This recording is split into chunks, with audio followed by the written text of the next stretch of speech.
नमस्कार फ्रेंड्स मु विस्मय बाबन आपण माने देखुचंदी स्वाई ज्ञान दुकान। फ्रेंड्स आपण माने समस्ते लव हांसदा को जानिथिबे जे कि जने इंटरनेशनल ब्लॉगर हमारी ओडिशार पुओ जहांकर लक्ष लक्ष फैन फॉलोअर्स अछंती जेउ लव हांसदा ओडिशा तथा भारतर संस्कृति परंपरा को लेकी भारत बाहर थिबा विभिन्न देश मानकरे प्रचार प्रसार करिथांती एवं विदेशी राष्ट्र मानकर संस्कृति परंपरा को वीडियो माध्यम रे आम मानक निकट रे पहुंचाई थांती। आज सेई लव हांसदा विवाद रे फसी जाइछंती। विवादटी होउची आज्ञा ई मात्र 4-5 दिन पूर्वरु बेंगालोर रे थिबा तांकर जने गर्लफ्रेंड सुइसाइड करके आत्महत्या करिछंती। जो झियर नाम होउची सोलोमी मुर्मू। सोलोमींकर भाई कहिछंती जे तांका भौणीर ए मृत्यु पई लव हांसदा ही दायी।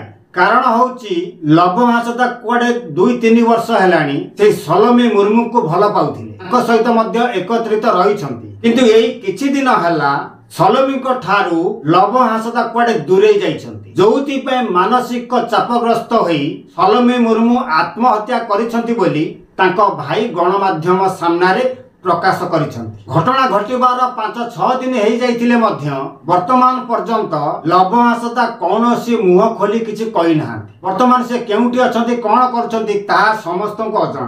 तेबे एई विवाद भितरे तांकर पूर्व विवाद वर्तमान सामना को आसीछि। पूर्व विवाद होउछि आज्ञा लव हांसदा कोडा आगरो विवाह करिथिले तांकर एक 10-12 वर्षर झियटे मध्य अछि। तेबे या केते सत्य केते मिथ्या केते बेले सब किछि सठिक भाव रे तदंत सरीबा परे सत्यासत्य सामना को आसीबो। तेबे दर्शक बंधु वर्तमान समय रे लव हांसदा को नै कि उपजिथिबा विवाद विषय रे एही थिला आलोचना। ए बाबत रे आपण मानकर मतामत कोन निश्चित भाव रे कमेंट माध्यम रे जणाइबे। आ जदि वीडियोटी भल लागि थाए ताले वीडियो को लाइक शेयर करबा सहित चैनल को सब्सक्राइब करी पाखर देबा घंटी बटन दबे ऑल नोटिफिकेशन को ऑन कर देबे। तबे वर्तमान भाई रहउची नमस्कार, जय जगन्नाथ।